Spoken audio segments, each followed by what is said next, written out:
Hi everybody and welcome. It's Kevin Esty from Stamping Just for Fun. I'm an independent Stamping Up demonstrator located on the east coast of Canada in Nova Scotia, just around the corner from iconic Peggy's Cove. Today I'm going to be presenting a couple of fun projects for the April Gentleman Crafters Design Team Inspiration Hub, and I hope you enjoy what I have to present. The projects that I'm going to do today are going to be using the beautiful Hydrangea Hill Designer Series paper. The paper in this package is just gorgeous. Pardon me. The hydrangeas are a variety of different colors in purples and blues and pink. Rococo Rose is one of the colors in here. There's Misty Moonlight, Gorgeous Grape, Highland Heather. There's some really neat individual patterns that you can fussy cut or use as add-on pieces. And then there are all these gorgeous patterns on the backside that can be used in conjunction with. I especially like the little flowers that are on the blue and the purple sheet. Those are really nice. One of the cards I'm going to do today, I'm going to use a piece from this sheet. I think this is a fabulous design. We've had a couple of sheets like this in past in different paper packs, where if you just cut it down the middle, and then you get 1, 2, 3, and 4, 5, 6 the other way around card fronts out of it. And so it's already set up to make a gorgeous card. You just need to add some stamping and maybe a couple of other pieces to it and some embellishment, and you've got a card. With that suite, there were also the Pastel Pearls, and they come in 4 gorgeous colors, and so I'm going to be using some of those. And I pulled out an old favorite. I was really happy to see that this carried over into our new annual catalog, the Ornate Bank Stamp Set. It's got thank yous in here for just about everything you can think of, and it's a half a scripty font and half a sort of a block font, but it's a fun block font, so we're going to use that. I'm going to stick to a simple color palette. I'm going to use Misty Moonlight and Gorgeous Grape ink. And I'm going to use my trio punch to make a sentiment tag. So let's get started here. We're going to do 2 cards. The first one is going to be very, very basic, and I'm going to use that piece from the front. So what I did is I took my 12-inch strip. There's another piece hiding here somewhere. Second, where did it go? Huh, I must have put it back in the package. Anyway, this was one way or the other here. This was one half of that sheet, and I simply cut it down into 4-inch strips, and then I cut one piece of it down a little bit. So my pieces here are 5 1/4 by 4, which is a standard card mat layer that we do, and I'm just going to pick that one. Okay, I have a thick Whisper White card base, 8 1/2 by 5 1/2, scored in the middle at 4 1/4. So that's going to become my card base. Just burnish that with my bone folder. Okay. Then I've got a matte piece to put inside that is also 4 inches by 5 1/4, and that's just regular Whisper White, so that's going to go on my inside layer.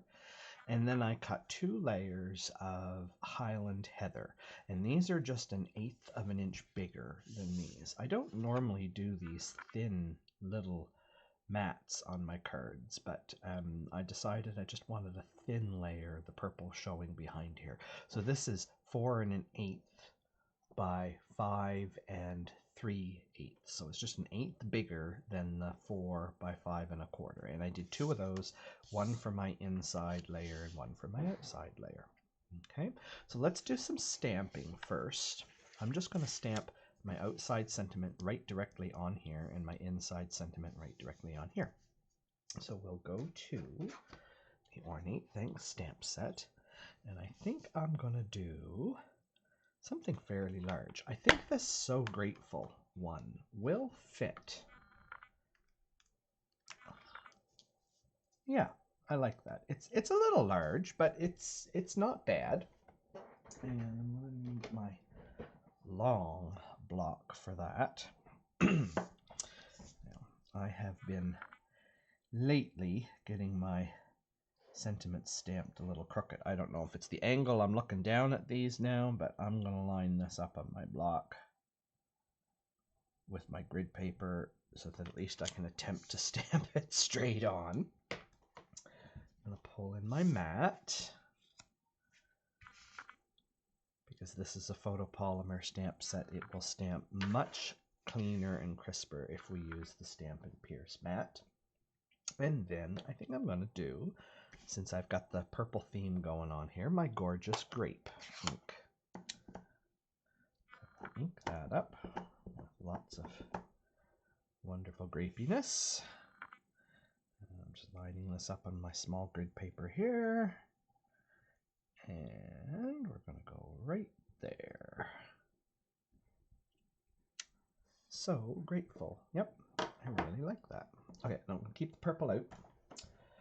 I am going to rub my stamp on my chamois and clean it, because if I don't, I'll get ink all over me. I know I will. So grateful.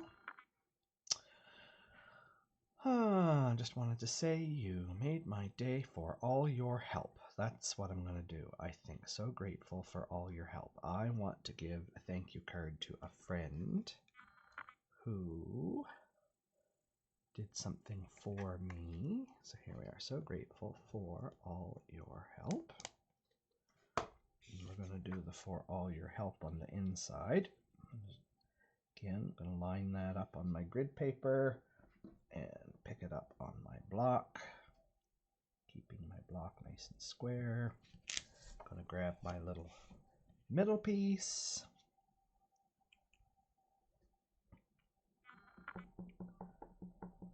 I don't know if I said at the beginning of this video or not, but my purpose today was to show you that you can make beautiful cards if you just have the paper.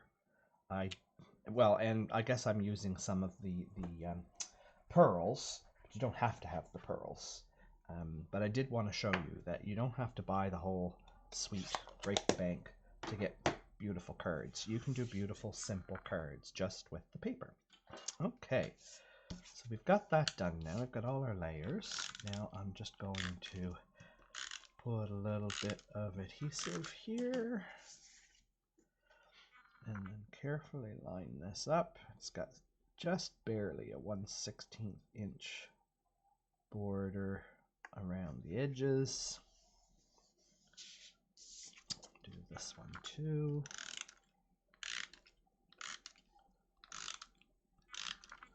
It's going to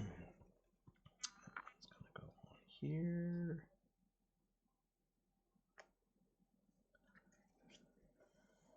Like that.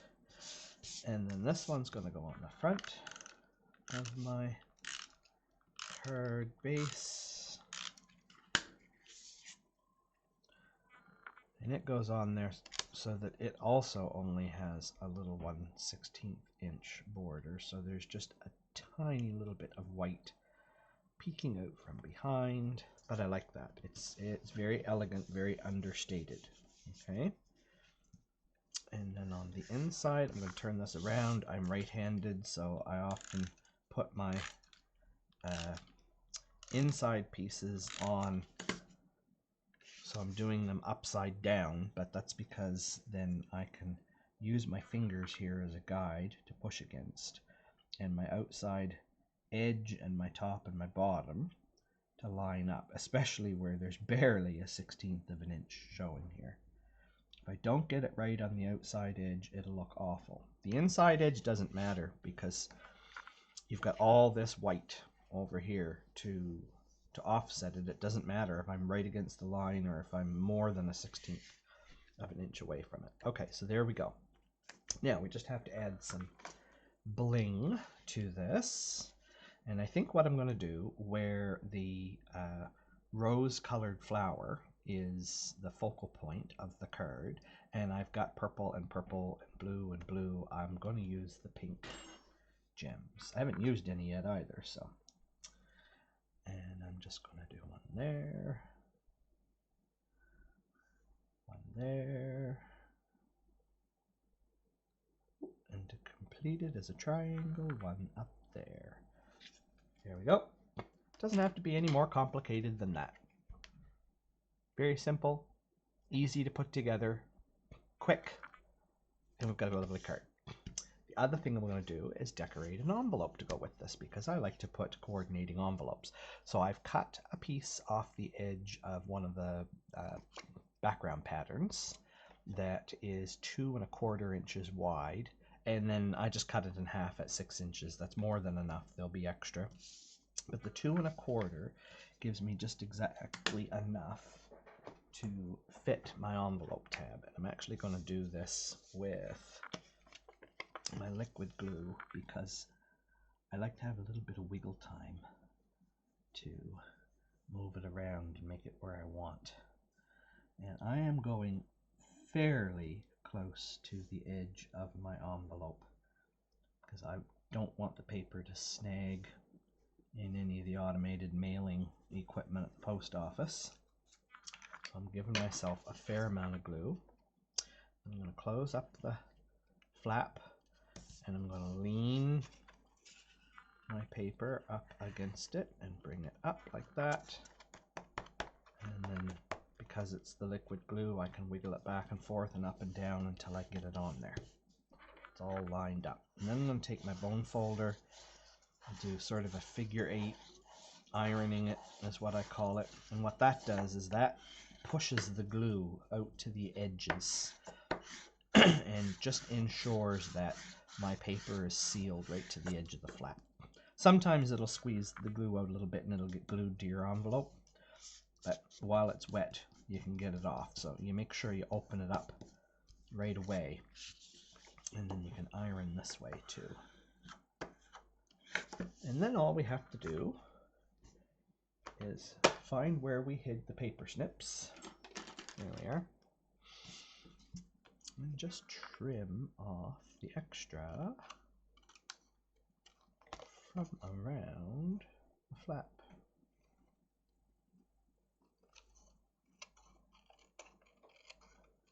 And then you could go one step further if you wanted to take another piece of this particular paper that had the little bouquets of flowers on it. You could fussy cut one of those out and put it on the front corner of your envelope down here. And I'm going to leave this one empty for addressing, but look, doesn't that just make really, really simple but gorgeous matched set? So there we go. So there's project number 1. And that's going to go to a friend this week. Project number 2, we're going to step it up a little bit. We're going to do another envelope, and I've used a different pattern paper for that one. I've got a Misty Moonlight card base, 8.5 by 5.5, scored in the middle at 4 1/4. So we're just using standard measurements, standard card bases here. Okay. Then the rest of this is measured a little bit different.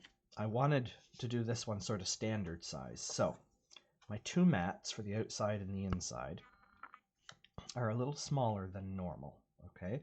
Normally we would do 4 by 5 1/4. I just want to check to make sure. No, I'm sorry. I am wrong. No, I'm right. I did cut them a little odd. So they are 1/8 of an inch smaller than that. So this is 3 7/8. So 1/8 less than 4, and 1/8 less than 5 1/4 would be 5 1/8. So 3 7/8 by 5 1/8. Okay, so inside and outside. And then I have a piece of the Designer Series paper that measures 3 3/4 by 5. That would be a standard size that we would normally do if we were going in 1/8 inch increments. So again, I've got a 1/16 barely visible white margin, but I've got a wider blue because I wanted a little bit bolder of a margin around the outside. Okay. So for this one, my outside layers, I'm just going to adhere this right down to the second mat piece. my little 16-inch border poking out. There we go. And then that's going to go on. Oh, closed my lid. The front of my card.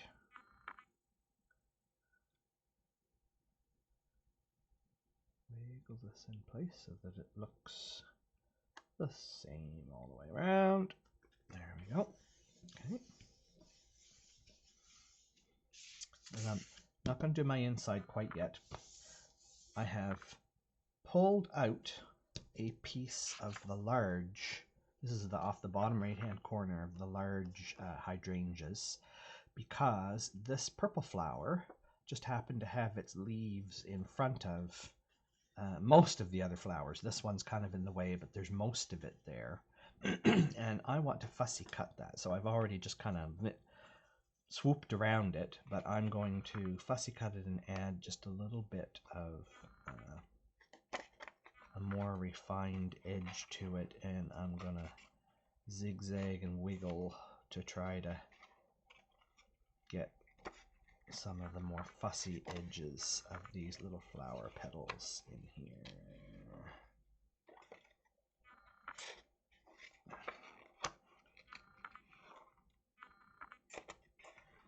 And I'm not necessarily too fussy about which purple flower petals I'm getting. There's lots of them. This particular one, see, there's even one kind of off here out on the edge. I don't like that, so I'm just going to cut it off.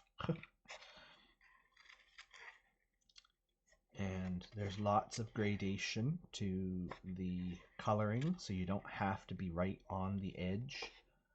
You know, you can even really chop. And the same with the leaves. The leaves are very forgiving in the sense that there's lots of gradation on them. There's no really specific defined edge in some of the spots. So as long as it's leaf shaped. Okay. The leaf on this one is over top of that one, but I think if I just go over it like this and cut it off and make it leaf shaped, you're not even going to know. Now, I am going to cut around the purple flowers on this one, which is biting into my leaf. That's because I want to use that purple flower somewhere else too. And I think what's going to happen is my leaves are going to go off the bottom edge a little bit, and they're going to get cut off anyway. So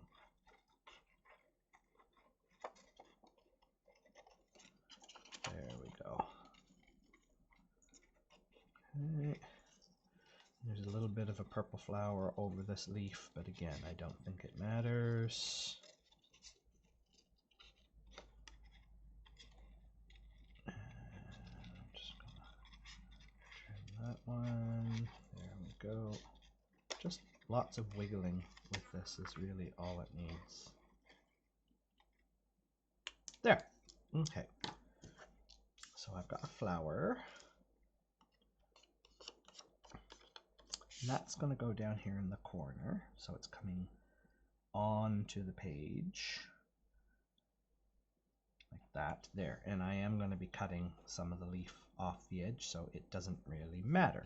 But I'm going to put that up on dimensionals. So I think what I'm going to do is figure out where I want the stem to come on. Maybe I should have done this before I glued my front layer on, but I'm laying my scissors against the edge of that mat, just below it. So that will work, and I'll do the same over here on this side. I'll put my scissors flat against the edge of the paper and cut there. Okay, perfect. May even be able to squeak these little two pieces of leaves in from below. Yeah, waste not, want not. We may as well add them on there as other leaves coming in from the corner.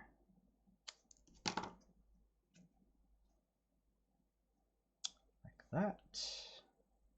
There, we can cover up that stem. That stem was kind of lousy looking. So we'll put one under the other like that. Maybe it can come down here a little. Yep, and I'll cut a little more off the bottom edge of this. Alright, so I'm going to start kind of gluing this together. This one's going to go on here first. I'm just going to put a little daub of glue back here. So that leaf's going to peek out there. I'm keeping my edges lined up. This one is going to go on here.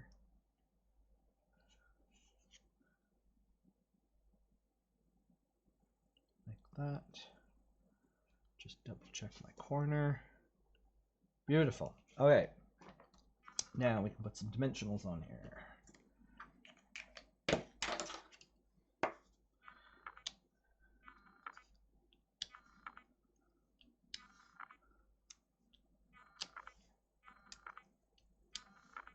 I like lots of dimensionals, especially when it's only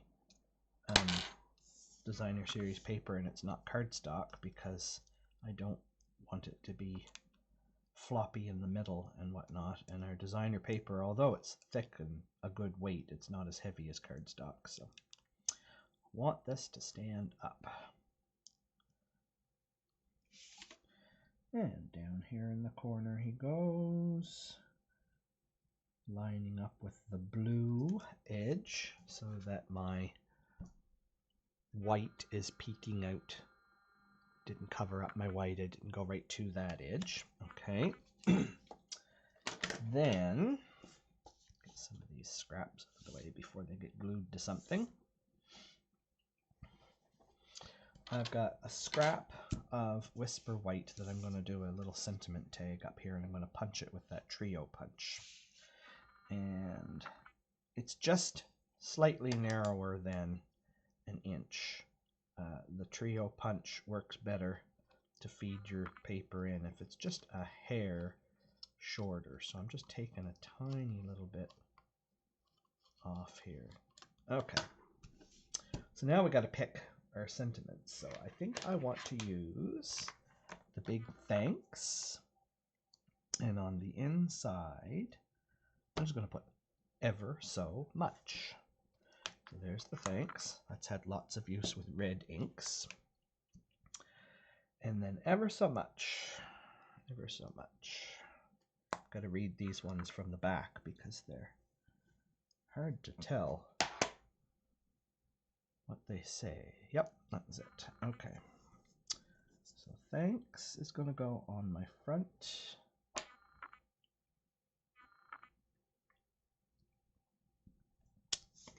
And we're going to do that in Misty Moonlight.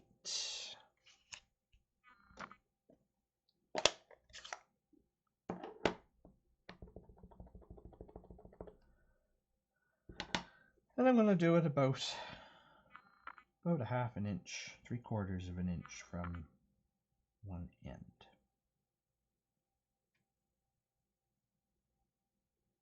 Of my strip. There we are. Okay. Let that dry for a second. Then I've got my inside. And oh yes, I'm going to line this up. Make sure it's the right way around. Boy, is that ever hard to read.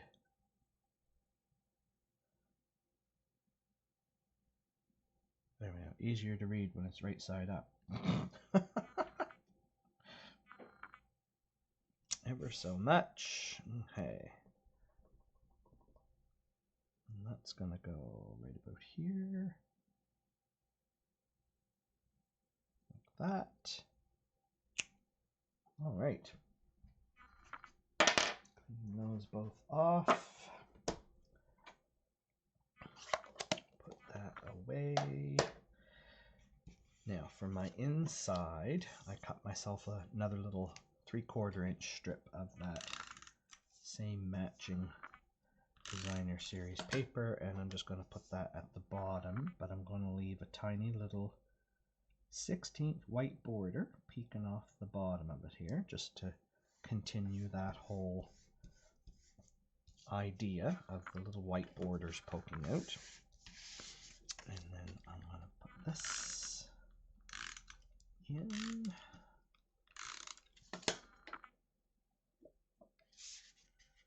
And this one's got a wider border.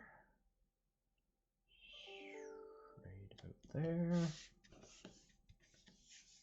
Okay.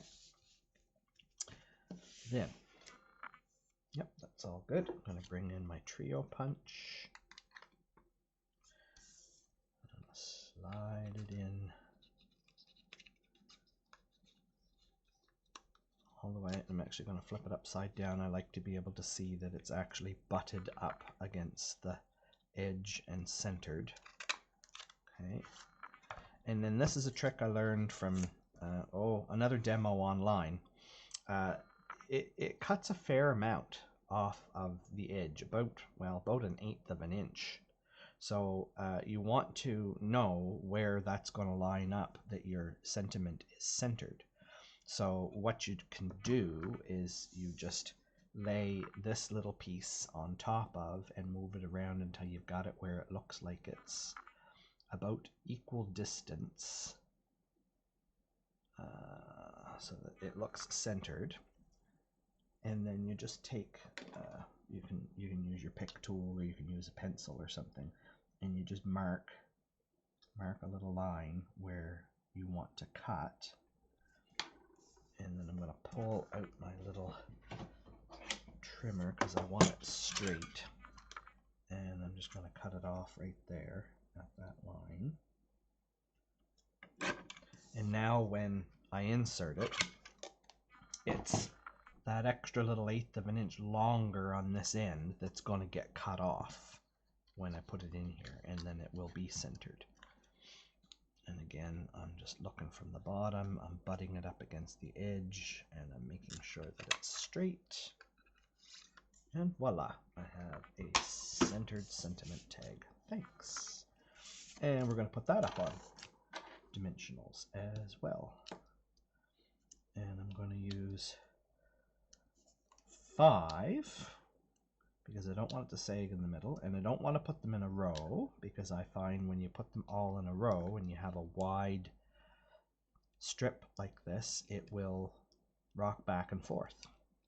So if I put in the 4 corners, it's not going to rock back and forth, and if I put one in the middle, it's not going to sag in the middle. And then this is just going to go on here like that. There we are. Okay, maybe some of these, and we've got purple here as our focal point, so let's add, do we want to add purple? Yeah. And I'm actually going to put one, I may put all 3 right on the flower. They're pretty on the flower, aren't they? Yeah, let's do that. Let's put a trio of them right on the flower. We'll add the sparkle all here on the flower. There we are. Okay. Now we just have to do our envelope flap. We'll bring in the liquid glue again. And we go fairly close to those edges.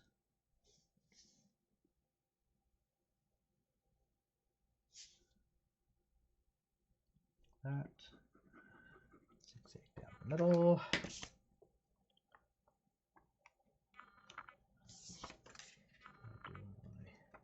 Lean up against trick. Tap, tap, tap to make sure that it's down all the way. And then we do the ironing.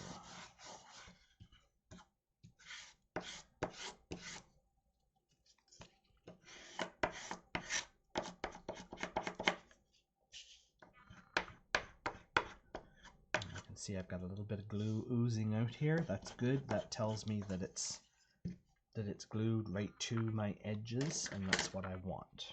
I don't want it to fall off.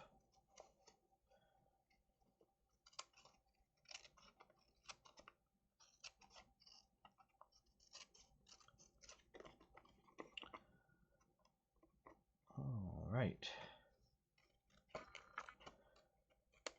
There we go. So we have a nice matching envelope now for this one. Okay, that's project number 2. So I'll bring back my other one.